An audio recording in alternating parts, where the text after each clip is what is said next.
نحمده ونستعينه ونستغفره ونؤمن به ونتوكل عليه ونعوذ بالله من شرور أنفسنا ومن سيئات أعمالنا من يهده الله فلا مضل له ومن يضلل فلا هادي له وأشهد أن لا إله إلا الله وحده لا شريك له وأشهد أن محمدا عبده ورسوله أرسله بشيرا ونذيرا وداعيا إلى الله بإذنه وسراجا منيرا اللهم صل على محمد وعلى آل محمد وبارك على محمد وعلى آل محمد كما صليت وباركت على إبراهيم وعلى آل إبراهيم إنك حميد مجيد أما بعد فإن خير الكلام كلام الله وخير الهدي هدي محمد صلى الله عليه وسلم وشر الأمور محدثاتها وكل محدثة بدعة وكل بدعة ضلالة وكل ضلالة في النار يا أيها الناس أوصيكم وإياي أولا بتقوى الله أعوذ بالله من الشيطان الرجيم هو الذي بعث في الأميين رسولا منهم يتلو عليهم آياته ويزكيهم ويعلمهم الكتاب والحكمة وإن كانوا من قبل لفي ضلال مبين وآخرين منهم لما يلحقوا بهم وهو العزيز الحكيم ذلك فضل الله يؤتيه من يشاء والله ذو الفضل العظيم. പ്രിയമുള്ള സഹോദരി സഹോദരന്മാരെ, വിശ്വാസികൾ, അല്ലാഹു സുബ്ഹാനഹു വ തആലയുടെ കൽപ്പനകൾ, നിർദ്ദേശങ്ങൾ ജീവിതത്തിൽ പാലിച്ച് അവന്റെ വിരോധനങ്ങളിൽ നിന്ന് വിട്ടുനിന്ന് തഖ്വയോടുകൂടി ജീവിക്കണമെന്നെന്നെയും നിങ്ങളെ ഓർമ്മപ്പെടുത്തുകയാണ്, വസിയ്യത്ത് ചെയ്യുകയും അല്ലാഹുവെ സൂക്ഷിച്ച് ജീവിക്കുവാൻ അത് നമുക്ക് എല്ലാവർക്കും തൗഫീഖ് നൽകുന്നതാണ്. മുഹമ്മദ് നബി സല്ലല്ലാഹു അലൈഹി വസല്ലം അവിടുത്തെ ജീവിതത്തിന്റെ, അവിടുത്തെ വഫാത്തിന്റെ സമീപസ്ഥമായ സന്ദർഭം തന്റെ പ്രിയങ്കരനായ സഹാബി മുആദ് ബിൻ ജബൽ റളിയല്ലാഹു അൻഹുവിനെ യമനിലേക്ക് ദഅവത്തിന് വേണ്ടി പറഞ്ഞയക്കുകയും لما بعثه رسول الله صلى الله عليه وسلم إلى اليمن خرج معه رسول الله صلى الله عليه وسلم يوصي ഒട്ടകപ്പുറത്ത് മുആദ് റളിയല്ലാഹു അൻഹു കൂടെ നടക്കുകയാണ് റസൂൽ. മുആദുൻ റാകിബ് വറസൂൽ സല്ലല്ലാഹു അലൈഹി വസല്ലം തഹ്ത റാഹിലത്തി. ഈ നടക്കുന്ന സമയത്ത് ഉപദേശങ്ങൾ കൊടുക്കുക. യമനിലേക്ക് പോയാൽ ആരിലേക്കാണ് പോകുന്നത്, എന്താണ് പറയേണ്ടത്, ആദ്യം എന്താ പറയേണ്ടത്, പിന്നെന്ത് പറയണം, പിന്നെന്ത് പറയണം. ഇസ്ലാമിക പ്രബോധന പ്രവർത്തനങ്ങളുടെ രീതിശാസ്ത്രത്തെ, അതിന്റെ മുൻഗണനാ ക്രമത്തെ റസൂലുള്ളാഹി പഠിപ്പിച്ചു കൊടുത്തു. ആ സംസാരത്തിന്റെ മധ്യേ റസൂലുള്ളാഹി പറഞ്ഞു, യാ മുആദ്, അല്ലയോ മുആദേ, ഇന്നക അസാ أن تلقاني بعد عامي هذا لعلك أن تمر بمسجدي وقبري. ഇനി ഒരുപക്ഷേ താങ്കൾ തിരിച്ചു വന്ന് ഞാനുമായി ഒരു കണ്ടുമുട്ടൽ ഉണ്ടായിക്കൊള്ളാം. ഒരു പക്ഷേ മുആദേ, എന്റെ ഖബറിന്റെ അടുക്കലൂടെ, എന്റെ പള്ളിക്ക് സമീപത്തുകൂടി നീ വന്നേക്കാം. നമ്മൾ തമ്മിൽ ഒരു കൂടിക്കാഴ്ച ഇനി ഉണ്ടാകുമോ എന്ന് പറയാൻ സാധ്യമല്ല.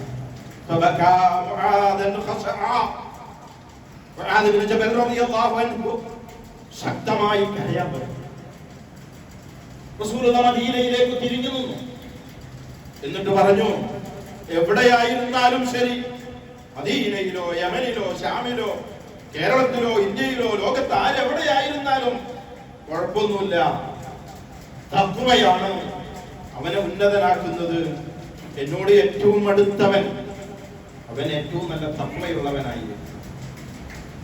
ഞാൻ പറഞ്ഞത്, പ്രവാചകന്റെ വഫാത്തിന്റെ ഏതാനും മാസങ്ങൾക്ക് മുൻപ് തന്റെ വഫാത്തിലേക്ക് സൂചന നൽകുന്ന പെരുമാറ്റങ്ങൾ, സംസാരങ്ങൾ റസൂലുള്ളാഹി സ്വല്ലല്ലാഹു അലൈഹി വസല്ലമ നടത്തിയിട്ടുണ്ട്. പ്രവാചകന്റെ മരണത്തെ സംബന്ധിച്ചുള്ള സൂചനകൾ കേട്ടപ്പോൾ മുആദ് കരഞ്ഞു. അത് മാത്രമല്ല, ആ വഫാത്ത് സംഭവിച്ചപ്പോൾ മദീന ഒന്നടങ്കം കരഞ്ഞു. അബൂബക്കറും ഫാത്തിമയും ആയിഷയും ഉമറും കരഞ്ഞു. ചില ആളുകൾക്ക് മാനസികമായ വിഭ്രാന്തികൾ ഉണ്ടായി. ചില ആളുകൾ ബോധരഹിതരായി വീണു. കാരണം മുസ്ലിം ഉമ്മത്തിനെ സംബന്ധിച്ചിടത്തോളം അവരുടെ ജീവിതത്തിലെ ദുരന്തങ്ങളിൽ വെച്ച് ഏറ്റവും വലിയ ദുരന്തം അത് ഇസ്ലാമിന്റെ അന്തിമ പ്രവാചകനായ മുഹമ്മദ് റസൂലുള്ളാഹി സ്വല്ലല്ലാഹു അലൈഹി വസല്ലമയുടെ വിടവാങ്ങലായിരുന്നു. പിടയ്ക്കുന്ന ഹൃദയത്തോടെ, നടുങ്ങുന്ന ശരീരത്തോടെ, ചാലിട്ടൊഴുകുന്ന കണ്ണീർ കണങ്ങളിലായിക്കൊണ്ടായിരുന്നു ആ പ്രവാചകന്റെ വഫാത്തിലേക്ക് അടുത്ത ദിനരാത്രങ്ങളിലൂടെ മദീന രാജ്യം കടന്നുപോയത്. റസൂലുള്ളാഹി വഫാത്താകുന്നതിന്റെ തൊട്ട് മുൻപുള്ള റമദാൻ, ആ റമദാനിൽ സാധാരണ എല്ലാ റമദാനിലും പ്രവാചകൻ 10 ദിവസം ഇഅ്തികാഫിരിക്കുമായിരുന്നു. പക്ഷേ അവസാനത്തെ റമദാനിൽ പ്രവാചകൻ ഇഅ്തികാഫിരുന്നത് 20 ദിവസമായിരുന്നു. എല്ലാ റമദാനിലും ജിബ്രീൽ അലൈഹിസ്സലാം കടന്നു വരികയും പ്രവാചകന്റെ ഹിഫ്ദിനെ, വിശുദ്ധ ഖുർആനിന്റെ സംരക്ഷണത്തെ പുതുക്കാൻ, അബദ്ധങ്ങളും പോരായ്മകളും ഒന്നും ഇല്ലെന്ന് ഉറപ്പുവരുത്താൻ പ്രവാചകന്റെ ഹിഫ്ദ് പരിശോധിച്ചിരുന്നു. അവസാനത്തെ റമദാനിൽ 2 തവണയാണ് ജിബ്രീൽ അലൈഹിസ്സലാത്തു വസ്സലാം പ്രവാചകന്റെ വിശുദ്ധ ഖുർആനിന്റെ ഹിഫ്ദിനെ പരിശോധിച്ചു. ഈ 2 കാര്യങ്ങളെയും മുൻനിർത്തിക്കൊണ്ട് തന്റെ മകളോട് റസൂലുള്ളാഹി പറഞ്ഞിട്ടുണ്ട്, ഇത് എന്റെ വഫാത്തിലേക്ക് സൂചന നൽകുന്നു എന്നുള്ളത്. പ്രവാചകന്റെ ആദ്യ ഹജ്ജ്, അവസാനത്തെ ഹജ്ജ്, പ്രവാചക വഫാത്ത് നടക്കുന്നതിന് 3 മാസങ്ങൾക്ക് മുൻപ് ദുൽഹജ്ജിൽ ഹജ്ജ് കഴിഞ്ഞ് മുഹറം, സഫർ, റബീഉൽ അവൽ 3-ാമത്തെ മാസത്തിലാണ് പ്രവാചകന്റെ വഫാത്ത്. ആ ഹജ്ജിൽ ലോക മുസ്ലിങ്ങളോട്, അറഫാത്തിൽ തന്റെ മുൻപിൽ സാക്ഷികളായവരോട് പ്രവാചകൻ പ്രഖ്യാപിച്ച പ്രഖ്യാപനങ്ങളിൽ അവിടുത്തെ വാചകങ്ങളിൽ ഒന്ന്, അയ്യുഹന്നാസ് ഇസ്മഉ ഖൗലി, മനുഷ്യ സമൂഹമേ, നിങ്ങൾ എന്റെ വാക്കുകളെ ശ്രദ്ധിച്ച് കേൾക്കണം. ഫഇന്നി ലാ അദ്രി ലഅല്ലി ലാ അൽഖാകും ബഅദ യൗമി ഹാദാ ഫി ഹാദൽ മൗഖിഫ്. ഇവിടെ വെച്ച്, ഈ ഒരു സ്ഥാനത്ത് വെച്ച്, ഇതുപോലെ അറഫയിൽ വെച്ച് ഇനി നമ്മൾ കണ്ടുമുട്ടാനുള്ള സാധ്യതയില്ല, അത് കുറവാകുന്നു. അതുകൊണ്ട് ഞാൻ പറയാനുള്ളത്, എനിക്ക് പറയാനുള്ളത് നിങ്ങൾ ശ്രദ്ധിച്ച് കേൾക്കണമെന്ന് പറഞ്ഞുകൊണ്ടായിരുന്നു ഹജ്ജത്തുൽ വദാഇൽ വെച്ച് റസൂലുള്ളാഹി സ്വല്ലല്ലാഹു അലൈഹി വസല്ലമ അവിടെ നൽകിയ ഏറ്റവും വലിയ സാരോപദേശങ്ങൾ, അവിടെ വെച്ച് കരാറുകൾ സ്വഹാബികൾ എന്ന് പ്രവാചകൻ സ്വീകരിച്ചു. ഇത് ദിവസങ്ങൾക്കും ആഴ്ചകൾക്കും മാസങ്ങൾക്കും മുൻപുള്ള സൂചനയായിരുന്നുവെങ്കിൽ റബീഉൽ അവ്വൽ പിറക്കുന്നതിന്റെ തൊട്ട് തലേ മാസം അവസാന രാത്രി, നേർക്ക് നേരം പറഞ്ഞാൽ സഫർ മാസം 29 രാത്രി, പ്രവാചകൻ അവിടുത്തെ പ്രിയപ്പെട്ട സഹാബത്ത് അന്തി ഉറങ്ങുന്ന ബഖീഉൽ ഗർഖദ്, മദീനയിലെ പള്ളിയോട് ചേർന്ന് നിൽക്കുന്ന ഖബറിടം, ജന്നത്തുൽ ബഖീ എന്ന് ആളുകൾ പറയാറുണ്ട്. അങ്ങനെ ഒരു പ്രയോഗം ഇസ്ലാമിലെ രേഖകളിൽ എവിടെയുമില്ല, ഖുർആനിലില്ല, ഹദീസുകളില്ല. ബഖീഉൽ ഗർഖദ്, ഗർഖദ് എന്ന് പറഞ്ഞാൽ ഒരുതരം മുള്ളുള്ള ചെടിയാണ്. അത് വ്യാപകമായി വളർന്നിരുന്നൊരു ഭൂമിയായിരുന്നു അത്. അതുകൊണ്ടാണ് അതിനെ ആ രൂപത്തിൽ അന്ന് വിളിച്ചിരുന്നത്. പൗരാണിക കാലം തൊട്ട്, മദീനക്കാരൻ അവിടെ താമസം തുടങ്ങിയ കാലം തൊട്ട് ഖബറിടത്തിന് വേണ്ടി അവർ ഉപയോഗിച്ചിരുന്ന പ്രദേശമായിരുന്നു. ആ ഖബർസ്ഥാനിലേക്ക് പ്രവാചകൻ ചെല്ലുന്നു. ദീർഘമായി പ്രവാചകൻ സ്വഹാബത്തിന് വേണ്ടി, അവിടെ മറമാടപ്പെട്ട സ്വഹാബത്തിന് വേണ്ടി പ്രാർത്ഥിക്കുകയും, സഫർ മാസം 29 റബീഉൽ അവ്വലിന്റെ തൊട്ട് മുൻപ് ആ ദുആ കഴിഞ്ഞ് പ്രവാചകൻ മടങ്ങാൻ ആരംഭിച്ചപ്പോൾ പ്രവാചകന് ശക്തമായ ക്ഷീണം ബാധിക്കുന്നു. ശരീരം ക്ഷീണിക്കുന്നു, ശരീരത്തിന് വേദന ആരംഭിക്കുന്നു, ശരീരത്തിന് പനി ആരംഭിക്കുന്നു, നടക്കാൻ കഴിയുന്നില്ല. Abbas bin Abdul Muttalib, Ali bin Abi Talib റളിയല്ലാഹു അൻഹുമാ അവർ രണ്ടുപേരുടെയും തോളിൽ കൈവച്ചുകൊണ്ട് മറ്റു ഭാര്യമാരുടെ മുഴുവൻ അനുവാദം സ്വീകരിച്ചുകൊണ്ട് പ്രവാചകൻ, ക്ഷീണിതനായ പ്രവാചകനെ വിശ്രമത്തിന് വേണ്ടി ആയിഷ റളിയല്ലാഹു തആല അൻഹയുടെ ഹുജ്റയിലേക്ക് കൊണ്ടുവരികയാണ്. പ്രവാചകൻ അവിടെ കിടക്കുന്നു. സഫർ 29 മുതൽ നമസ്കാര സമയമാകുമ്പോൾ പള്ളിയിലേക്ക് വരുന്നു. കഴിഞ്ഞാൽ വീണ്ടും പ്രവാചകൻ വിശ്രമത്തിലാകുന്നു. പുറത്തേക്ക് ഇറങ്ങുന്നില്ല, ആളുകളുമായി ഇടപെടുന്നില്ല, മറ്റു കാര്യങ്ങളിലൊന്നും വ്യാപൃതരാകുന്നില്ല. ശക്തമായ ശാരീരികമായ വേദന അനുഭവിച്ചുകൊണ്ട് പൂർണ്ണമായ വിശ്രമത്തിലേക്ക് പ്രവാചകൻ നീങ്ങുകയാണ്. പ്രവാചകന്റെ വഫാത്തിന്റെ 5 ദിവസങ്ങൾക്ക് മുൻപ് ഒരു ബുധനാഴ്ച ദിവസം തലയ്ക്ക് വേദന കൂടുന്നു, പ്രവാചകന്റെ വയറിന് വേദന കൂടുന്നു. ആ വേദനയ്ക്ക് ശമനം നേടുന്നതിന് വേണ്ടി പ്രവാചകൻ തന്റെ ശരീരത്തിലേക്ക് വെള്ളമൊഴിക്കാൻ ആവശ്യപ്പെടുന്നു. ആ വെള്ളമൊഴിക്കുമ്പോൾ പ്രവാചകന് ചെറിയൊരു ആശ്വാസം ലഭിക്കുന്നു. പ്രവാചകൻ നേരെ വരുന്നു പള്ളിയിലേക്ക്. ഒറ്റവാതിൽ പള്ളിക്കും വീടിനും. ആയിഷ റളിയല്ലാഹു അൻഹയുടെ പുത്രൻ പള്ളിയിലേക്ക് വന്ന് പ്രവാചകൻ മിമ്പറിലേക്ക് കയറുന്നു. ആ മിമ്പറിലേക്ക് കയറി പ്രവാചകൻ പ്രസംഗിച്ചു, ഇന്നല്ലാഹ ഖയ്യറ അബ്ദൻ ബൈന ദുനിയ വ ബൈന മാ ഇൻദഹു. അല്ലാഹുവിന്റെ അടുക്കലുള്ളത് വേണോ അതല്ല ദുനിയാവ് വേണോ എന്ന് ഒരു അടിമയോട് സെലക്ട് ചെയ്യാൻ, ആവശ്യമുള്ളത് തിരഞ്ഞെടുക്കാനുള്ള സ്വാതന്ത്ര്യം നൽകപ്പെട്ടപ്പോൾ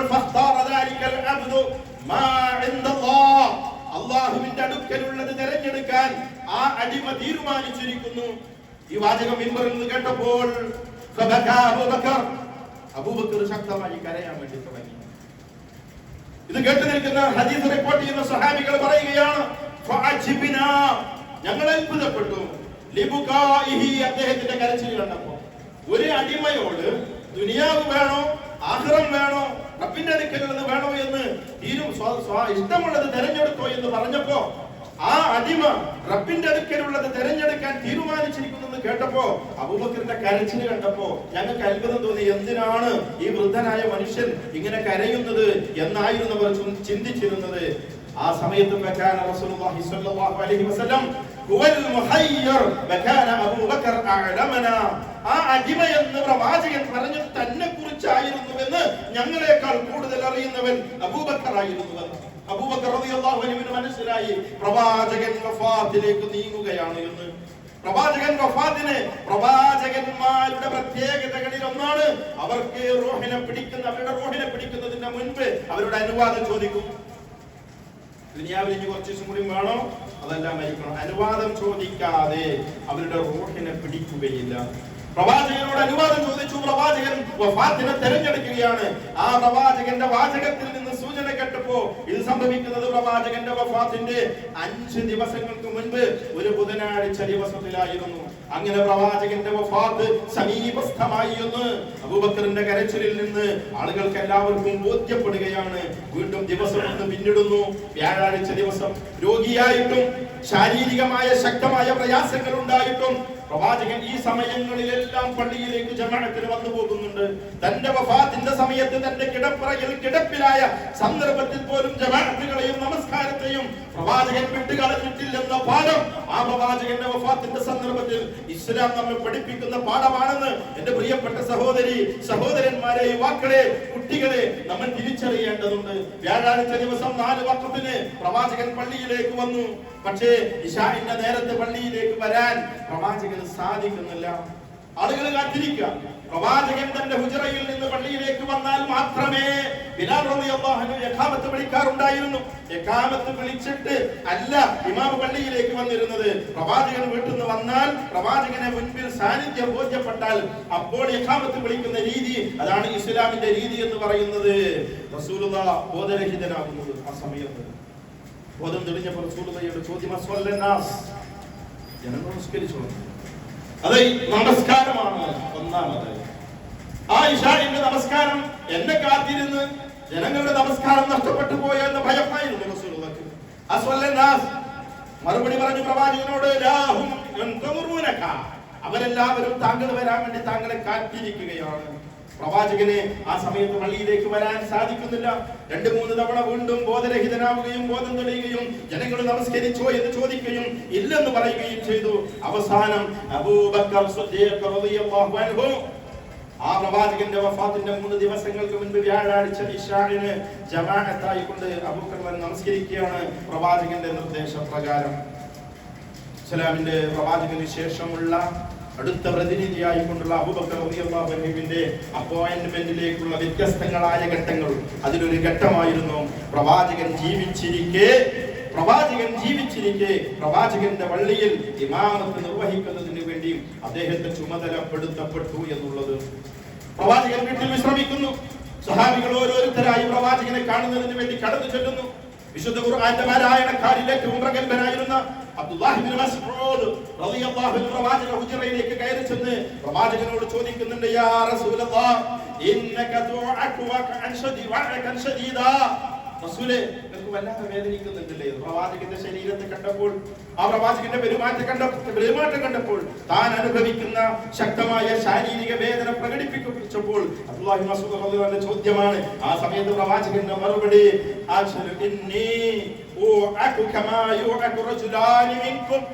നിങ്ങളിൽ നിന്ന് 2 ആളുകൾ, നിങ്ങളിൽ നിന്ന് 2 പേർ സഹിക്കുന്ന വേദന, ആ വേദന ഞാൻ അനുഭവിക്കുന്നുവെന്ന നമുക്ക് പഠിക്കാനുള്ള പാഠം മരണത്തിന് വേദനയുണ്ടെന്ന്. മരണത്തെ ഞാനും നിങ്ങളും അഭിമുഖീകരിക്കേണ്ടവരാണ്. ശക്തമായ, താങ്ങാൻ കഴിയാത്ത, സഹിക്കാൻ കഴിയാത്ത വേദനയുടെ ഘട്ടമായിരിക്കും മരണത്തിന്റെ ഘട്ടം എന്ന് പറയുന്നത്. ആ സന്ദർഭത്തിൽ ആശ്വാസം നൽകപ്പെടുന്ന വിഭാഗമുണ്ട്, ആശ്വാസമില്ലാതെ ഏറെ പ്രയാസത്തോടു കൂടി മരിച്ചു പോകുന്ന മറ്റൊരു വിഭാഗവുമുണ്ട്. അവിടെ ആശ്വാസം, സമാധാനവും സന്തോഷവും ആശ്വാസവും ലഭ്യമായി കൊണ്ടുള്ള ഒരു പര്യവസാനമുണ്ട്, ഒരു അന്തിമ ഘട്ടമുണ്ട്. ആ ഘട്ടം ലഭ്യമാകുന്ന യഥാർത്ഥ അല്ലാഹുവിന്റെ ദാസന്മാരുടെ കൂട്ടത്തിൽ അല്ലാഹു നമ്മേവരെയും ഉൾപ്പെടുത്തി അനുഗ്രഹിക്കുമാറാവട്ടെ. പ്രവാചകൻ വേദന കൊണ്ട് പുളഞ്ഞ് പ്രയാസം അനുഭവിച്ചുകൊണ്ട് നിർവഹിക്കുന്നു. ആ കിടക്കുന്ന സമയത്ത് ആയിഷ റളിയല്ലാഹു തആല അൻഹ ആ വേദനയ്ക്ക് ആശ്വാസമായി സൂറത്തുൽ മുഅവ്വിദാത്തുകൾ പാരായണം ചെയ്യുക. വേദനയ്ക്കുള്ള ട്രീറ്റ്മെന്റ് ആണ്. ശരീരം വേദനിക്കുമ്പോൾ മുഅവ്വിദാത്ത് സൂറത്തുകൾ പാരായണം ചെയ്യുന്നു. റസൂലുള്ളാഹിക്ക് പാരായണം ചെയ്യാൻ കഴിയാത്ത വിധം ഇടയ്ക്ക് ബോധം പോവുകയും വരികയും ചെയ്യുന്നു. ആ ഓതിയതിനു ശേഷം പ്രവാചകന്റെ കൈകളിലേക്ക് ആയിഷ റളിയല്ലാഹു അൻഹ ഊതി കൊടുക്കുന്നു. പ്രവാചകന്റെ കൈകൾ ഉപയോഗിച്ചുകൊണ്ട് പ്രവാചകന്റെ ശരീരത്തിൽ ആയിഷ റളിയല്ലാഹു അൻഹ തടവി കൊടുക്കുകയാണ്. അതെ, വേദനക്കുള്ള, മനപ്രയാസത്തിനുള്ള, ശാരീരിക മാനസിക വേദനകൾക്കുള്ള ഒരു പരിഹാര മാർഗമാണ് വിശുദ്ധ ഖുർആൻ. ശിഫയാണ് എന്ന് ഖുർആൻ പറഞ്ഞിട്ടുണ്ട്. അത് ഖുർആൻ ശിഫ എന്ന് പറയുമ്പോൾ ആ ഖുർആനിന്റെ വചനങ്ങൾ വിജ്ഞാനത്തിൽ എഴുതി മഷി കൊണ്ട് എഴുതിയ മഷി കലക്കി കുടിക്കലോ അതല്ലെങ്കിൽ മറ്റു രീതികൾ അവലംബിക്കലല്ല, മറിച്ച് അത് പാരായണം ചെയ്യലും, അത് പാരായണം ചെയ്തുകൊണ്ട് അതിനെ മുൻനിർത്തിക്കൊണ്ട് പ്രാർത്ഥിക്കലും, അത് പാരായണം ചെയ്തുകൊണ്ട് കൈകളിലേക്ക് ഊതലും, ആ ഊതിയ കൈകളെ സ്വശരീരത്തിൽ തടവലുമാണ്. സ്വന്തം കൈ കൊണ്ട് തടവാതെ ആയിഷ റളിയല്ലാഹു അൻഹ പ്രവാചകന്റെ കൈകൾ കൊണ്ട് തടവി കൊടുക്കാനുള്ള കാരണം ആയിഷ റളിയല്ലാഹു അൻഹ കൈകളെക്കാൾ ബറക്കത്തുള്ളത്, അനുഗ്രഹീതമായത് പ്രവാചകന്റെ കരങ്ങളാണ് എന്നുള്ളത് കൊണ്ട് തന്നെയായിരുന്നു. തൊട്ടടുത്ത ദിവസം വെള്ളിയാഴ്ച കഴിഞ്ഞ് ശനിയാഴ്ച ദിവസം മരണത്തിന്റെ 2 ദിവസങ്ങൾക്ക് മുൻപ് ദുഹറിന്റെ സമയമാണ്. ആ ദുഹറിന്റെ സമയത്ത് പ്രവാചകൻ പള്ളിയിലേക്ക് വരാൻ വേണ്ടി പരിശ്രമിക്കുകയാണ്. ഫദ്ൽ ഇബ്നു അബ്ബാസ്, അലി ഇബ്നു അബീ ത്വാലിബ് റളിയല്ലാഹു അൻഹു 2 ആളുകളുടെ ചുമലിൽ കൈവച്ചുകൊണ്ട് പ്രവാചകൻ അവർ 2 പേരും പള്ളിയിലേക്ക് ഇങ്ങനെ വലിച്ച് ഹദീസ് റിപ്പോർട്ട് ചെയ്യുന്നിടത്ത് കാണാം, മണലിലൂടെ പ്രവാചകന്റെ കാലിങ്ങനെ വലിച്ചു പോയതിന്റെ അടയാളം കാണാമായി. 2 പേരും തൂക്കിയെടുത്തു. ആ സമയത്ത് അബൂബക്കർ റളിയല്ലാഹു അൻഹു ഇമാമത്തിന് വേണ്ടി മിഹ്റാബിലേക്ക് കയറി നിന്നിട്ടുണ്ട്. അദ്ദേഹം പിറകിലേക്ക് വരാൻ വേണ്ടി ശ്രമിച്ചു. പ്രവാചകൻ ആംഗ്യം കാണിച്ചു വരേണ്ടതില്ലായിരുന്നു. ഒരു പാഠമാണത്, ഫിഖഹിയായ ഒരു മസ്അലയാണ്. സംസാരിക്കുന്നതിന് പകരം ഒരാൾ ആംഗ്യം കാണിച്ചാൽ, ആംഗ്യത്തിലൂടെ ഷഹാദത്ത് പറഞ്ഞാൽ ഷഹാദത്ത് ശരിയാണ്. ആംഗ്യത്തിലൂടെ നിക്കാഹ് നടത്തിയാൽ നിക്കാഹ് ശരിയാകും. ആംഗ്യത്തിലൂടെ ത്വലാഖ് നടത്തിയാൽ ത്വലാഖ് ശരിയാകും. സംസാരിക്കാൻ ശേഷിയില്ലാത്ത ഒരാള്, സംസാര ശേഷിയുള്ള ഒരാൾക്ക് സംസാരിക്കാൻ ക്ഷീണം കൊണ്ട് കഴിയാതെ പോയാൽ ഇശാറത്ത് നടത്തിയാൽ, സൂചന നടത്തിയാൽ അത് മതിയാകുന്നതാണ് എന്ന ഫിഖഹി മസ്അല പണ്ഡിതന്മാരെ അവരെ ഉരുത്തിരിച്ചെടുത്തത് ഈ ഒരു സംഭവത്തിൽ നിന്നായിരുന്നു. പ്രവാചകൻ നേരെ ചെന്ന് അബൂബക്കർ സിദ്ദീഖ് റളിയല്ലാഹു അൻഹുവിന്റെ ഇടതുഭാഗത്ത് ഇരുന്നു. അബൂബക്കർ സിദ്ദീഖ് റളിയല്ലാഹു അൻഹുവിനെ ഇമാമായി കൊണ്ട് റസൂലുള്ളാഹി ഇരുന്നുകൊണ്ട് നമസ്കരിച്ചു. അബൂബക്കർ സിദ്ദീഖ് റളിയല്ലാഹു അൻഹുവിനെ ഇമാമാക്കിക്കൊണ്ട് പിറകിലുള്ള ആളുകൾ നമസ്കരിച്ചു. ആ ഒരു രീതിയായിരുന്നു ആ ളുഹറിന്റെ സമയത്ത് പ്രവാചകൻ സ്വല്ലല്ലാഹു അലൈഹി വസല്ലം നിർവഹിച്ചത്. പ്രവാചകന്റെ വഫാത്തിന്റെ തൊട്ടു തലേ ദിവസം ഞായറാഴ്ച വളരെ ഗൗരവമേറിയ ഒരുപാട് ഉപദേശങ്ങൾ തന്നെ കാണാൻ വരുന്ന ആളുകളോട് തന്റെ സമീപത്തിരിക്കുന്ന ആയിഷ റളിയല്ലാഹു അൻഹ, തന്റെ മകൾ ഫാത്തിമ ഉൾപ്പെടെയുള്ള ഒരുപാട് ആളുകളോട് പ്രവാചകൻ ഓരോ ഉപദേശങ്ങൾ ഇങ്ങനെ നൽകിക്കൊണ്ടിരുന്നു. ആ കൂട്ടത്തിൽ പ്രവാചകൻ പറഞ്ഞ പ്രധാനപ്പെട്ട ഒരു കാര്യം നമസ്കാരം എന്നാണ്. അതെ, ഒരു മുസ്ലിമിനെ മുസ്ലിമായി കാഫിറിൽ നിന്ന് വേർതിരിക്കുന്ന പ്രത്യക്ഷമായ അടയാളമായ നമസ്കാരം. ആ നമസ്കാരത്തിന്റെ വിഷയത്തിൽ നിങ്ങൾ ഗൗരവ ബുദ്ധി കാണിക്കണമെന്ന് ആ ഒരു വസിയത്ത് ഞാൻ വീണ്ടും എന്റെ സഹോദരങ്ങളോട് ആവർത്തിച്ചു പറയുകയാണ്. എല്ലാവരും ഉണ്ട് പള്ളിയിൽ, പക്ഷെ ഇത്ര ആളുകളൊന്നും സുബഹിസ്കരിക്കാനില്ല, ഇത്ര ആളുകളൊന്നും ളുഹറിനില്ല, ഇത്ര ആളുകളൊന്നും അസറിനില്ല. നമസ്കാരത്തിന്റെ വിഷയത്തിൽ വീഴ്ച വരുത്തരുത്, ജമാഅത്തിന്റെ വിഷയത്തിൽ വീഴ്ച വരുത്തരുത്. എവിടെയാണോ ശരീരമുള്ളത് തൊട്ടടുത്ത പള്ളിയിൽ നിന്ന് ബാക്കി കേൾക്കുമ്പോൾ അവിടെ കയറി ജമാഅത്ത് നമസ്കാരത്തിൽ പങ്കാളിത്തം വഹിക്കാൻ നമ്മൾ ശ്രദ്ധിക്കേണ്ടതാണ്. ഈ ഉമ്മത്തിന്റെ പരിഷ്കരണത്തിന് വേണ്ടി നിയുക്തനായ മുഹമ്മദ് റസൂലുള്ളാഹി സ്വല്ലല്ലാഹു അലൈഹി വസല്ലം ഭൂമിയിൽ നിന്ന് വിടവാങ്ങുന്നതിന്റെ തലേ ദിവസം തന്റെ ഉമ്മത്തിന് നൽകിയ സുപ്രധാനമായ ഉപദേശങ്ങളിൽ വസിയ്യത്തുകളിൽ പ്രധാനപ്പെട്ട ഒന്ന് അത് നമസ്കാരത്തെ സംബന്ധിച്ചായിരുന്നു. നിങ്ങൾ അല്ലാഹുവിനെ സൂക്ഷിക്കണം, അല്ലാഹുവിന്റെ കൽപ്പനകൾ ജീവിതത്തിൽ ഉടനീളം നിങ്ങൾ പാലിക്കപ്പെടണം എന്ന കൽപ്പനയായിരുന്നു. നിങ്ങളുടെ വലക്കൈകൾ ഉടമപ്പെടുത്തിയ അഥവാ നിങ്ങളുടെ അടിമകളുടെ വിഷയത്തിൽ നിങ്ങൾ പ്രത്യേകം റബ്ബിനെ സൂക്ഷിക്കണമെന്ന് പ്രവാചകൻ സ്വല്ലല്ലാഹു അലൈഹി വസല്ലമ അവിടെ വെച്ച് തലേ ദിവസം ഉപദേശങ്ങൾ നൽകുക. ആ തലേ ദിവസം ഞായറാഴ്ച തന്റെ കൈവശമുണ്ടായിരുന്ന സ്വതസിദ്ധമായ അറബികൾ കൊണ്ട് നടക്കുന്ന ആ വാള് തന്റെ സ്വഹാബികളിൽ ഒരാൾക്ക് പ്രവാചകൻ ദാനം ചെയ്യുകയും ആ സമയത്ത് പ്രവാചകൻ തന്റെ കൈവശമുണ്ടായിരുന്ന ആകെ 7 ദീനാറുകൾ അത് പ്രവാചകൻ തന്റെ സ്വഹാബത്തിന് ദാനം ചെയ്യുകയും ഒരു അണാനയ പൈസ ബാക്കി അവശേഷിപ്പിക്കാതെയായിരുന്നു പ്രവാചകൻ ഭൂമിയിൽ നിന്ന് വിടവാങ്ങി. എപ്പോഴാണിതെന്നറിയാമോ?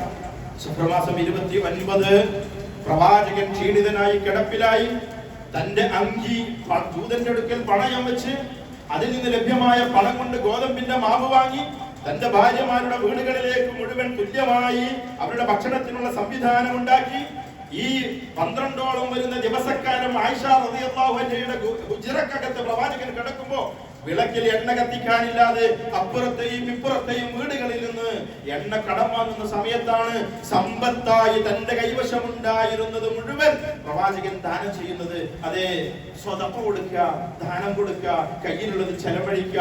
അത് എന്തോ ചെലവഴിച്ചതും മാത്രമേ ബാക്കിയുണ്ടാവുകയുള്ളൂ എന്ന ഇസ്ലാമിന്റെ അടിസ്ഥാനപരമായ തത്വത്തെ മരണത്തിന്റെ തലേ ദിവസം പ്രവാചകൻ സ്വല്ലല്ലാഹു അലൈഹി വസല്ലമ ഈ സമൂഹത്തെ പഠിപ്പിക്കുകയായിരുന്നു. പിറ്റത്തെ ദിവസം തിങ്കളാഴ്ച റബീഉൽ അവ്വൽ മാസം 12-ാം തീയതി മറക്കരുത്, മറന്നുപോകരുത്. ആ ദിവസം ഓർമ്മ വന്നാൽ ഒരു വിശ്വാസിയുടെ മനസ്സിലേക്ക് കടന്നു വരേണ്ട ഒരേ ഒരു ചിന്ത അത് എന്റെ പ്രവാചകൻ മുഹമ്മദ് റസൂലുള്ളാഹി സ്വല്ലല്ലാഹു അലൈഹി വസല്ലമയുടെ വഫാത്തിന്റെ ദിനമാണ് എന്ന ചിന്തയായിരിക്കണം. പ്രവാചകൻ നേരം വെളുത്തു, സുബഹി നമസ്കാരം ജമാഅത്തിന്റെ സമയം തന്റെ വീടിന്റെ മുൻപിലിട്ടിരുന്ന പള്ളിയിലേക്ക് തുറക്കുന്ന വാതിലിന്റെ ഭാഗത്തുണ്ടായിരുന്ന ഒരു തുണി, ആ തുണി ഇങ്ങനെ നീക്കി അങ്ങനെ പള്ളിയിൽ ജമാഅത്തിന് വേണ്ടി ഇമാമത്ത് നിൽക്കുന്ന അബൂബക്കർ സിദ്ദീഖ് റളിയല്ലാഹു അൻഹു പ്രതീക്ഷിച്ചു പ്രവാചകൻ ഇപ്പോൾ കടന്നു വരുമെന്ന്. പക്ഷേ പ്രവാചകന് കടന്നു വരാൻ സാധിക്കുമായിരുന്നില്ല. അത്രമാത്രം പ്രവാചകൻ ശാരീരികമായി ക്ഷീണിച്ചിരുന്നു. ഒന്ന് പുഞ്ചിരിച്ചു പ്രവാചകൻ, കേവലം ഒരു ചിരിയിൽ ഒതുക്കി അബൂബക്കർ സിദ്ദീഖ് റളിയല്ലാഹു അൻഹുവിനെ ഒരു ചിരി സമ്മാനിച്ചു. പ്രവാചകൻ അവിടെ തന്നെ കടന്നു, ആ വിധി മാറ്റപ്പെട്ടു. അബൂബക്കർ സിദ്ദീഖ് റളിയല്ലാഹു അൻഹു സുബഹി നമസ്കാരത്തിന് ജമാഅത്തായി കൊണ്ട് അദ്ദേഹം അബൂബക്കർ റളിയല്ലാഹു അൻഹു നമസ്കാരം നിർവഹിച്ചു. അബൂബക്കർ നമസ്കാരം കഴിഞ്ഞ് അവിടുന്ന് പുറത്തേക്ക് പോയി തന്റെ വ്യക്തിപരമായ ആവശ്യത്തിന് വേണ്ടി. മണിക്കൂറുകൾ മിനിറ്റുകൾ പിന്നിടുകയാണ്. ദുഹായുടെ സമയമെടുത്തു. ഏകദേശം 9 മണി പിന്നിടുന്നു. ഫാത്തിമ റളിയല്ലാഹു അൻഹ കടന്നു വരും. പ്രവാചകന്റെ കിടപ്പ് കണ്ടപ്പോൾ കുട്ടിക്കരഞ്ഞുകൊണ്ട് ഫാത്തിമ റളിയല്ലാഹു തആല അൻഹ പറഞ്ഞു, ആ ഗർഭമാ എന്റെ ഉപ്പാക്ക് എന്തൊരു വേദനയാണ്.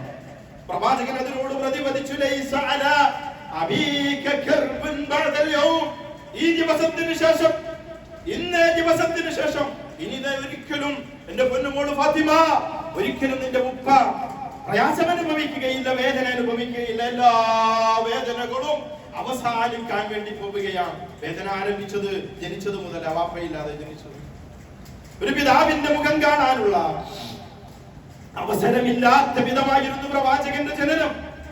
6 വയസ്സ് പിന്നിട്ടപ്പോൾ പാലൂട്ടി വളർത്തിയ ഉമ്മയുടെ മരണം, തന്നെ വളർത്തിയിരുന്ന തന്റെ വല്യപ്പയുടെ 8ാമത്തെ വയസ്സിലെ മരണം, അവിടുന്ന് ഇങ്ങോട്ട് പിന്നീട് മക്കക്കാർ സ്നേഹിച്ചു. നുബുവത്ത് കിട്ടിയപ്പോ എറിയാൻ തുടങ്ങി, കൂക്ക് വിളിക്കാൻ തുടങ്ങി, ആരോപണങ്ങൾ ഒരുപാട് വന്നു. എല്ലാറ്റിനും സഹായിയായി കൊണ്ട് കടന്നു വന്ന ഖദീജ റളിയല്ലാഹു തആല അൻഹ, ഹിജ്റയുടെ നുബുവത്തിന്റെ 10ാമത്തെ കൊല്ലം ഖദീജ റളിയല്ലാഹു തആല അൻഹയുടെ മരണം, തന്നെ വളർത്തിയിരുന്ന മക്കയിലെ സംരക്ഷകനായിരുന്ന അബൂ ത്വാലിബിന്റെ മരണം, ത്വായിഫിലേക്ക് ഹിജ്റ പോയി കടന്നു. ഹിജ്റ എന്നപ്പോൾ അവിടെ മൻസൂറിന്റെയും ഹബീബിന്റെയും അന്ന് ത്വായിഫിലുണ്ടായിരുന്ന പോക്രികളുടെ നേതൃത്വത്തിൽ ആ പ്രവാചകൻ അവിടെ നിന്ന് എറിഞ്ഞോടിച്ച് അവിടുത്തെ തിരുശരീരത്തിൽ നിന്ന് രക്തമൊലിപ്പിച്ചുകൊണ്ട് ഓടിച്ചു വിട്ടു. അവിടെ വെച്ച് പ്രവാചകൻ അനുഭവിച്ച വേദനകൾ, താൻ ജനിച്ചു വളർന്ന വീടും നാടും എല്ലാം ഉപേക്ഷിച്ചു മദീനയിലേക്കുള്ള യാത്ര, അതെ, ആ ജീവിതത്തിൽ ഒരുപാട് പ്രയാസങ്ങൾ അനുഭവിച്ചിട്ടുണ്ട്. ബദർ സംഭവിച്ചു, ഉഹദുണ്ടായി, ശത്രുക്കൾ കുഴിച്ച വാലിക്കുഴിയിൽ വീണുപോയി. അവർ എയ്ത അമ്പുകൊണ്ട് പ്രവാചകന്റെ തലയിലുണ്ടായിരുന്ന ആ ശിരോവസ്ത്രത്തെ, അതിന്റെ ആണി പ്രവാചകന്റെ കവിളിലേക്ക് തറച്ചു കയറി. അത് വലിച്ചെടുക്കുമ്പോൾ പ്രവാചകന്റെ വായിൽ നിന്ന് പല്ല് തെറിച്ചു പോന്നു. പ്രവാചകന് ശാരീരികമായി മാനസികമായി എന്തൊക്കെ വേദനകൾ അനുഭവിച്ചോ. ഓളെ ഫാത്തിമ, ഈ ദിവസത്തിന് ശേഷം നിന്റെ ഉപ്പാക്ക് ഒരു വേദനയും ഉണ്ടാവുകയില്ല എന്ന് പ്രവാചകൻ പറയുകയാണ്. ഫാത്തിമയെ ഒന്ന് ചേർത്ത് പിടിച്ചു ഒരു സ്വകാര്യം പറഞ്ഞു. അപ്പുറത്ത് നിന്നുകൊണ്ട് ആയിഷ റളിയല്ലാഹു അൻഹ കാണുന്നു. ആ പിടുത്തത്തിൽ നിന്ന് വേറിട്ടപ്പോൾ ഫാത്തിമ റളിയല്ലാഹു തആല കരയാൻ തുടങ്ങി. അത് കരയുന്നത് കണ്ടപ്പോൾ പ്രവാചകൻ ഒന്നുകൂടി ചേർത്ത് പിടിച്ചു. ആ ചേർത്ത് പിടിച്ചെന്ന് വിട്ടു നിന്നപ്പോൾ ഫാത്തിമ റളിയല്ലാഹു അൻഹ ചിരിക്കാൻ വേണ്ടി തുടങ്ങി.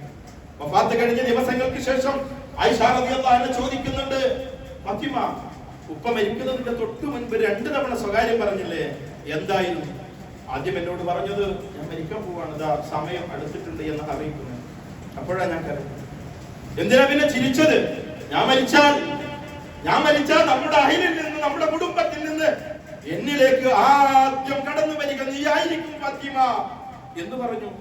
റസൂലുള്ളാഹി റബീഉൽ അവ്വൽ മാസം 12 മരിച്ചു.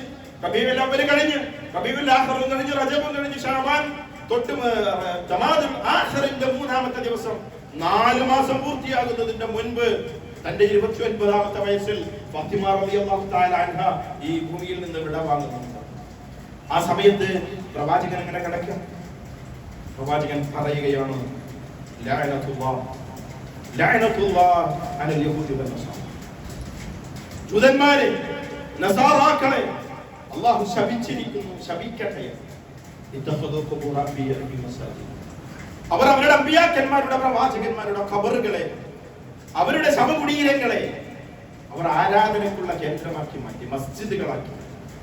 അതെ, യൂദന്റെ സ്വഭാവം, നസാറയുടെ സംസ്കാരം, ആരാധനാ കേന്ദ്രങ്ങളായി ഖബറിടങ്ങളെ, മഖാമുകളെ സ്വീകരിക്കുന്ന സംസ്കാരം, അത് ചെയ്യുന്ന ആളുകളെ റബ്ബ് ശപിച്ചിരിക്കുന്നു എന്ന ഈ ഉമ്മത്തിനുള്ള ഒരു താക്കീത് പ്രവാചകൻ സല്ലല്ലാഹു അലൈഹി വസല്ലമ ആ സമയത്ത് നടത്തുകയാണ്. അവിടെ ആയിഷ റളിയല്ലാഹു തആല അൻഹയുടെ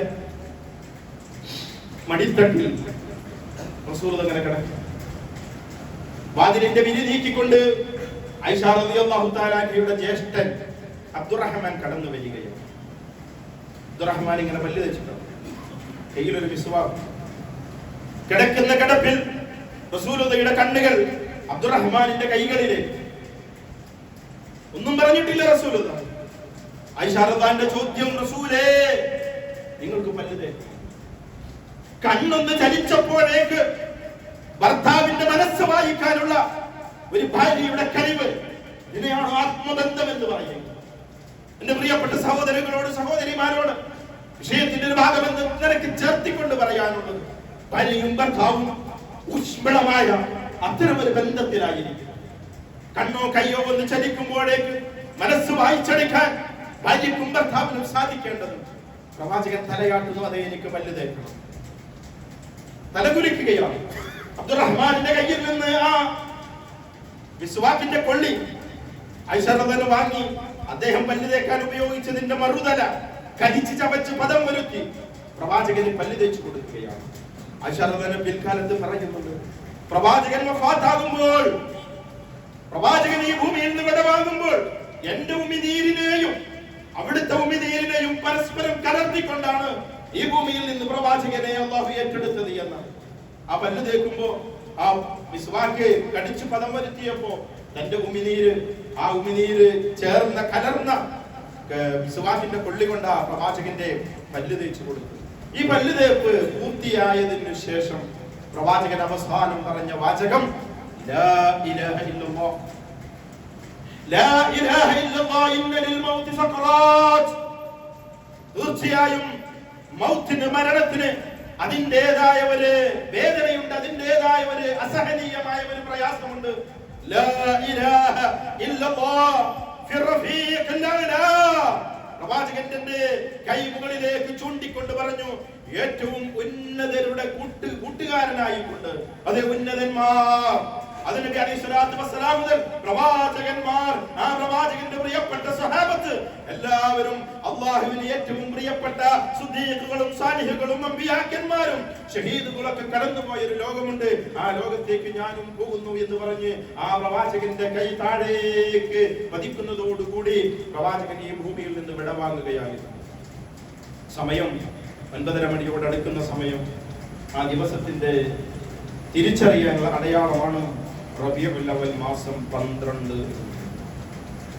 എനിക്ക് എന്റെ പ്രിയപ്പെട്ട സഹോദരങ്ങളോട് പറയുവാൻ, പ്രവാചകൻ സല്ലല്ലാഹു അലൈഹി വസല്ലം പറഞ്ഞിട്ടുണ്ട്, ഇദാ അസ്വാബ അഹദുക്കും മുസീബ, നിങ്ങൾക്ക് ആർക്കെങ്കിലും ഒരു മുസീബത്ത് ബാധിച്ചാൽ, സാമ്പത്തികമായി, ശാരീരികമായി, മാനസികമായി, കുടുംബപരമായി എന്തെങ്കിലുമൊക്കെ മുസീബത്തുകൾ, നിങ്ങൾ കയറി വരുമ്പോൾ മദ്രസയിലെ ടീച്ചർ ജ്യേഷ്ഠത്തിൽ ബൈപ്പാസ് സർജറിക്ക് വേണ്ടി ഹോസ്പിറ്റലൈസ് ചെയ്തു.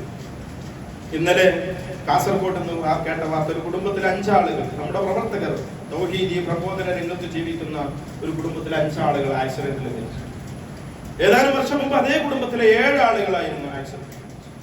കുടുംബത്തിലെ മക്കള് മലപ്പുറത്ത് നമ്മുടെ വിദ്യാഭ്യാസ സ്ഥാപനങ്ങൾ പഠിച്ചുകൊണ്ടിരിക്കും. അപകടങ്ങൾ, രോഗങ്ങൾ, സാമ്പത്തികമായ പരീക്ഷണങ്ങൾ, ഇത്തരത്തിലുള്ള മുസീബത്തുകളൊക്കെ നിങ്ങളെ ബാധിച്ചു. അല്ലാഹു എല്ലാവിധ ആപത്ത് മുസീബത്തുകളിൽ നമ്മെ കാത്തുരക്ഷിക്കുമാറാകും. രോഗം കൊണ്ട് പ്രയാസപ്പെടുന്ന മുഴുവൻ ആളുകൾക്കും അല്ലാഹു ആശ്വാസത്തെ പ്രദാനം ചെയ്യുമാറാകും. നമ്മിൽ നിന്ന് മരണപ്പെട്ടു പോയ മുഴുവൻ ആളുകൾക്കും അല്ലാഹു മഗ്ഫിറത്തിനെ പ്രദാനം ചെയ്യുമാറാകും. ഒരു മുസീബത്ത് ബാധിച്ചാൽ എന്താ ചെയ്യേണ്ടത്? ഫല്യദുഖു മുസീബത്തുഹു ബി, അവൻ എനിക്ക് ബാധിച്ച മുസീബത്തിനെ കുറിച്ച് ഓർക്കണം. ഫഇന്നഹാ മിൻ അഅ്ലമിൽ മസാഇബ്, അതാണ് മുസീബത്തുകളിൽ വെച്ച് ഏറ്റവും വലിയ മുസീബത്ത്. ഇനി ഒരു ദുരന്തം ഈ ഉമ്മത്തിന് വരാനില്ല. പ്രവാചകൻ മരിച്ചു ഏതാനും ദിവസം പിന്നിടുമ്പോ അബൂബക്കർ സിദ്ദീഖ് റളിയല്ലാഹു അൻഹു, ഉമ്മു ഐമൻ റളിയല്ലാഹു തആല ഉമർ റളിയല്ലാഹു അൻഹു കൂടി ഉമ്മു ഐമൻ റളിയല്ലാഹു തആല അൻഹയെ കാണാൻ വേണ്ടി പോകുന്നുണ്ട്. ആരാ ഉമ്മു ഐമൻ? റസൂലുള്ളാഹിന്റെ വാപ്പാന്റെ അടിമയായിരുന്നു. വാപ്പ മരിച്ച പരന്തര സ്വത്തായിട്ട് കിട്ടിയതാണ്. റസൂലുള്ളാഹിയുടെ ജനനത്തിന് സാക്ഷിയാണ് ബറക എന്ന് പറയുന്ന എത്യോപ്യയിൽ നിന്ന് പിടിച്ചുകൊണ്ടുവരപ്പെട്ട ഹബിഷിയായ അടിമ സ്ത്രീയായിരുന്നു ഉമ്മു ഐമൻ റളിയല്ലാഹു തആല. ആ പ്രവാചകന്റെ ജീവിതത്തിൽ പ്രവാചകന്റെ കൂടെ ഉണ്ടായിരുന്നു. അങ്ങ് അബസീനിയയിലേക്ക് ഹിജ്റ പോയ കൂട്ടത്തിലുണ്ടായിരുന്നു, മദീനയിലേക്ക് ഹിജ്റ പോയ കൂട്ടത്തിലുണ്ടായിരുന്നു. പ്രവാചകന്റെ വിവാഹങ്ങൾക്ക് സാക്ഷിയായി, പ്രവാചകന്റെ വഫാത്തിനും സാക്ഷിയായി, പ്രവാചകന്റെ ജീവിതത്തിന്റെ മുഴുനീളം അടുത്ത് ചേർന്ന് നിന്ന് കണ്ട വ്യക്തിത്വമാണ് ഉമ്മു ഐമൻ റളിയല്ലാഹു തആല. വൃദ്ധയായിരുന്നു.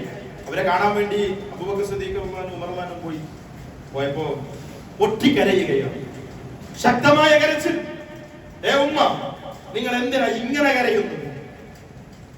കരച്ചിൽ എന്ന് പറയുമ്പോ മുഹമ്മദ് എന്ന് പറയുന്ന ഒരു വ്യക്തിയുടെ മരണത്തിലുള്ള കരച്ചിലല്ല. വാനലോകത്ത് നിന്ന് ഇനി വഹി വരുന്നല്ലോ, അത് നിലച്ചല്ലോ എന്ന് ആലോചിച്ചു. എന്താ വാചകത്തിന്റെ അർത്ഥം എന്താണ്? ഒരു വിശ്വാസിയെ സംബന്ധിച്ചിടത്തോളം അവന്റെ ജീവിതത്തിലെ ഏറ്റവും മൂല്യമേറിയത് അവന്റെ ഹിദായത്ത്. ഇസ്ലാമിലേക്ക് എൻട്രി കിട്ടുക, പരലോക വിശ്വാസം ഉണ്ടാവുക, അള്ളാഹനെ മനസ്സിലാക്കുക. ഈ ഭൂമിയിലുള്ള ജീവിതമല്ല ജീവിതമെന്ന ആഖിറത്തിലെ ജീവിതത്തെ കുറിച്ചുള്ള ഇൽമും യഖീനും ഉണ്ടാവുക. ആ ജീവിതത്തിൽ വിജയിക്കാൻ ആവശ്യമായ ഇൽമ് അത് വാനലോകത്ത് നിന്ന് വരണം. അത് ഇനി വരില്ലല്ലോ എന്ന് ഓർത്തുകൊണ്ടാണ് ഞാൻ കരയുന്നതെന്ന് ഉമ്മു ഐമൻ റളിയല്ലാഹു തആല.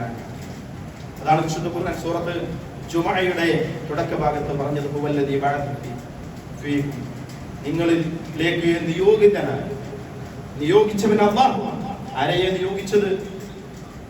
എടുത്തറിയാത്ത സമൂഹത്തിൽ നിന്ന്. ഫീ ളലാലിൻ മുബീൻ, ഏറ്റവും വലിയ വഴികേട്.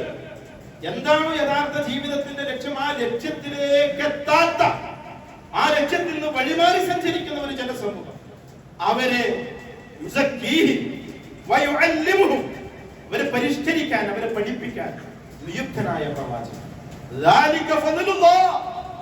ഖുതുബയുടെ പാഠമതാണ്, ഖുതുബയിൽ നിന്ന് പഠിക്കേണ്ട ആശയമതാണ്. എനിക്ക് നിങ്ങളോട് കൈമാറാനുള്ളത് അതാണ് അല്ലാഹുവിന്റെ ഫദ്ൽ എന്ന് സൂറത്തു ജുമഅയിൽ പറഞ്ഞത്. ഹിദായത്തിനെ സംബന്ധിച്ച അല്ലാഹുവിന്റെ പ്രവാചകന്റെ നുബുവത്തിനെ കുറിച്ചാണ്. ആ നുബുവത്ത് അവസാനിച്ചു എന്നതാണ് ഒരു മുസ്ലിമിന് ജീവിതത്തിൽ നേരിടേണ്ട ഏറ്റവും വലിയ ദുരന്തം എന്ന് പറയുന്നത്. പക്ഷേ ആ ദുരന്തത്തിന്റെ നാളിനെ ആഘോഷത്തിന്റെ ദിനമാക്കി ആ പ്രവാചകൻ സ്വശരീരത്തിന്റെ വേദന സഹിക്കാൻ കഴിയാതെ, പുറത്തേക്കിറങ്ങാൻ കഴിയാതെ, പള്ളിയിലേക്ക് ജമാഅത്തിന് വരാൻ കഴിയാതെ ആ വീട്ടിൽ കഴിഞ്ഞു കൂടിയ ദിവസങ്ങൾ, ആ ദിവസങ്ങളുടെ ചരിത്രത്തിന്റെ ആവർത്തനത്തിലൂടെ കടന്നു പോകുമ്പോൾ മുട്ടും പാട്ടും ദഫുമുട്ടും വിളികളുമായി ഘോഷയാത്ര നടത്തി വയറുമുട്ടെ തിന്ന് ജീവിക്കുന്ന ആളുകൾ. അവർ ഇസ്ലാമിന്റെ ബാന്ധാവിലല്ല, അവർ ജൂതന്റെ സംസ്കാരത്തിലാണ്, അവർ നസാറാക്കളുടെ സംസ്കാരത്തിലാണ്. അവർ പ്രവാചകനെ സ്നേഹിക്കുന്നവരല്ല, അവർ പ്രവാചകനെ നിന്ദിക്കുന്നവരാണ്. വഴിമുടക്കരുതെന്ന്, വഴിയിൽ നിന്ന് മാലിന്യങ്ങൾ നീക്കം ചെയ്യണമെന്ന് പഠിപ്പിച്ച പ്രവാചകന്റെ അധ്യാപനങ്ങളെ ഒരു ചെറിയ വില പോലും കൽപ്പിക്കാതെ ഇസ്ലാമിൽ നിന്ന് തെറിച്ചുപോയ ശിയാക്കൾ പ്രവാചകൻ ഏറ്റവും നല്ല നൂറ്റാണ്ട്, ഉത്തമ നൂറ്റാണ്ട് എന്ന് പരിചയപ്പെടുത്തിയ ആദ്യ 3 നൂറ്റാണ്ടുകളിൽ ഇസ്ലാമിക ലോകത്ത് പണ്ഡിതന്മാർക്ക്, സ്വഹാബത്തിന്, താബിഈകൾക്ക്, തബഉ താബിഈകൾക്ക്, പ്രവാചകന്റെ ഭാര്യമാർക്ക്, അഇമ്മത്തുൽ അർബഅക്ക്, ഹദീസ് പണ്ഡിതന്മാർക്ക് ആർക്കും പരിചയമില്ലാത്ത ഒരു പുതിയ ആചാരത്തെ ഇസ്ലാമിലേക്ക് കൊണ്ടുവരുന്നു. ജന്മദിന ആഘോഷം എന്ന പേരിൽ ജീവിതത്തിൽ ആഘോഷിച്ച ആളുകളുണ്ടെങ്കിൽ അവരോട് ഞാൻ പറയുന്നു, ശക്തമായി ഇസ്തിഗ്ഫാർ നടത്തുക, തൗബ ചെയ്യുക, റബ്ബിനോട് കരഞ്ഞ് തുറന്നു പറയുക, റബ്ബ് പറ്റിപ്പോയിട്ടുണ്ട് എന്ന്.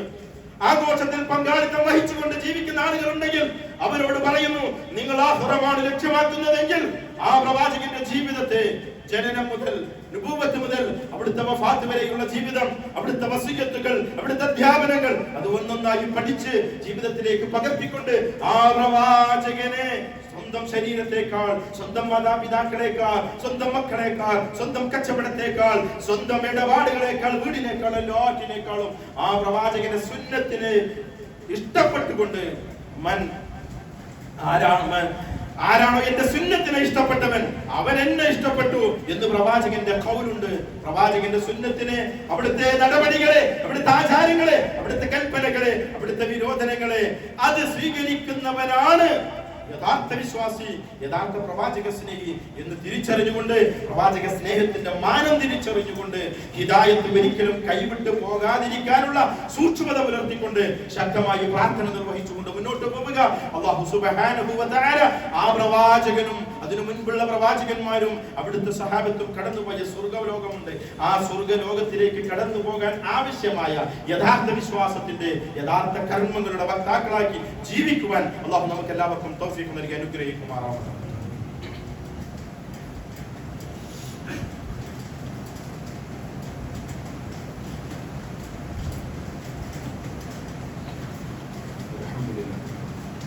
حمدا كثيرا طيبا مباركا فيه كما ربنا ويرضى. والصلاة والسلام الأتمان الأكملان خاتم الأنبياء والمرسلين محمد آله وصحبه أجمعين. يا أيها الناس أوصيكم إياي ثانيا بتقوى الله. സഹോദരി സഹോദരന്മാരെ, റബ്ബിനെ സൂക്ഷിച്ച് ജീവിക്കണമെന്ന് ഒരിക്കൽ കൂടി ഓർമ്മപ്പെടുത്തുകയും, നാം ജീവിക്കുന്ന കാലഘട്ടം ആഘോഷങ്ങളുടെ കാലഘട്ടം. മനുഷ്യൻ ആഘോഷിക്കാൻ വേണ്ടി ഇങ്ങനെ മുറ്റി നിൽക്കും. ഏത് അവസരം കിട്ടിയാലും തിമിർത്ത് ആഘോഷിക്കും. അത് കല്യാണമാണെങ്കിൽ അതിന്റെ പാലിക്കപ്പെടേണ്ട മുഴുവൻ മര്യാദകളും ലംഘിച്ചുകൊണ്ടുള്ള ആഘോഷം. അത് പ്രവാചകന്റെ ജന്മദിനത്തിൽ, പ്രവാചകന്റെ സ്വന്തം മക്കളുടെ ജന്മദിനം, ഭാര്യമാരുടെ ജന്മദിനം, ബർത്ത്ഡേ, മാരേജ് ഡേ ആഘോഷങ്ങൾ. ഞാൻ നേരത്തെ സൂചിപ്പിച്ചു ഹിദായത്ത്.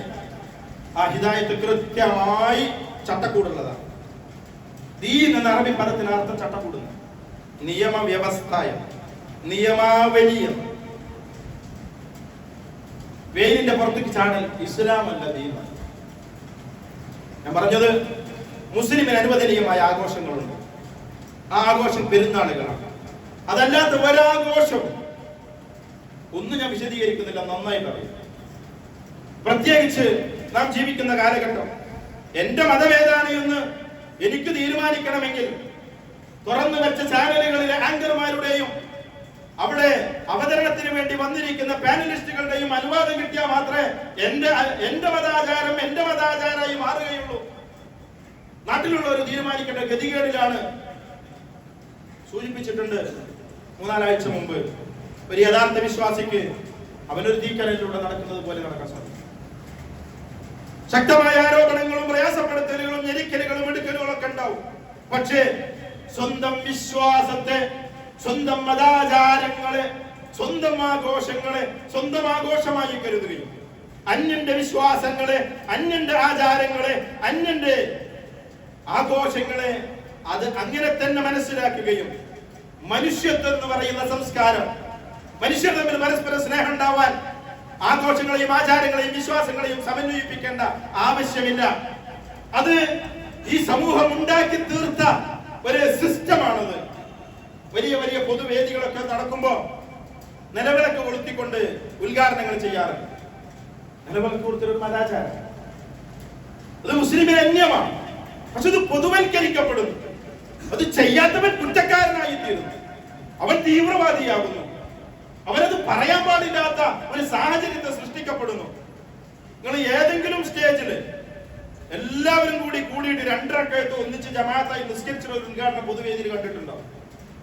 ആ മതാചാരം ഇങ്ങോട്ട് സ്വീകരിക്കാമെങ്കിൽ ഈ മതാചാരം അങ്ങോട്ട് സ്വീകരിക്കും. അത് പാടില്ല.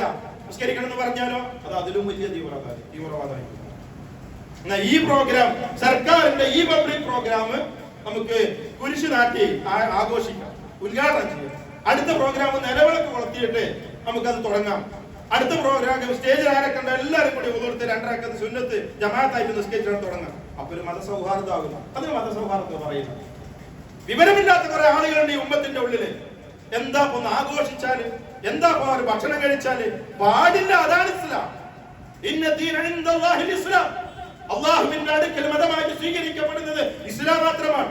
ആ ഇസ്ലാം എന്ന് പറയുന്നത് കൃത്യമായ വളയമുള്ള, കൃത്യമായ ചട്ടക്കൂടുള്ള, കൃത്യമായ സംവിധാനങ്ങളുള്ള, ജനനം മുതൽ മരണം വരെ, മരണത്തിന് ശേഷവും നിലനിൽക്കുന്ന നിയമങ്ങളുള്ള, മരണത്തിന് ശേഷം മരണാനന്തര ജീവിതത്തിലേക്ക്, അവിടെയുള്ള വിചാരണയിലേക്ക് നീണ്ടു നിൽക്കുന്ന വിശ്വാസങ്ങളും കർമ്മങ്ങളും ഉൾക്കൊള്ളുന്നതാണ്. അതുകൊണ്ട് സ്വീകരിച്ചാൽ മതി. പക്ഷേ ഇസ്ലാമായി നടന്ന് ഇസ്ലാമിന്റെ ഉള്ളിൽ നിന്നുകൊണ്ട് തന്നിഷ്ടങ്ങളെല്ലാം ചെയ്ത് അതിന് മുഴുവൻ ഇസ്ലാമിന്റെ പിൻബലം വേണമെന്ന് അവകാശവാദം ഉന്നയിക്കുക എന്നുള്ളത് ഒരു വിഡ്ഢിത്തമാണ് എന്ന് മാത്രമേ ഈ സന്ദർഭത്തിൽ ഞാൻ സൂചിപ്പിക്കുന്നു. ഒരു വാചകം പറഞ്ഞ് അവസാനിപ്പിക്കുന്നു.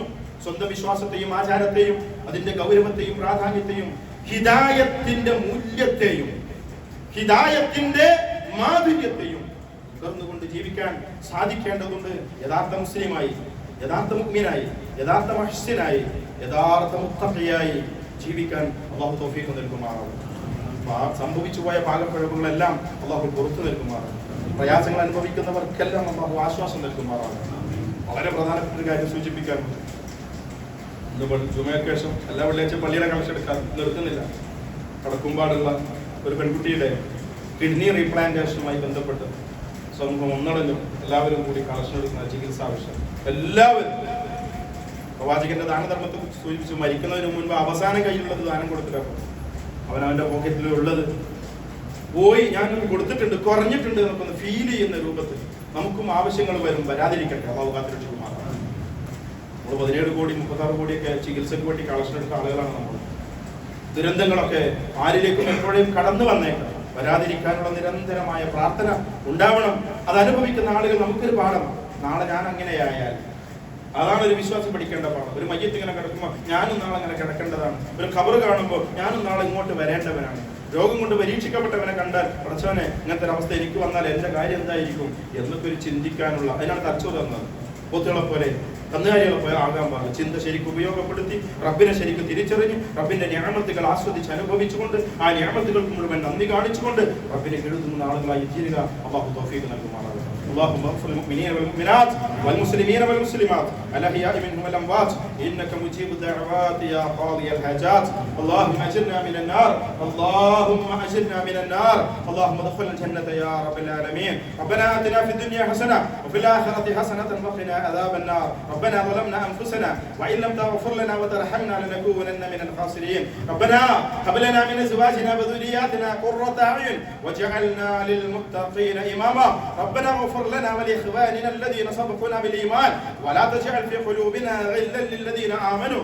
ربنا إنك رؤوف رحيم. وصلى الله على محمد وسلم والحمد لله رب العالمين.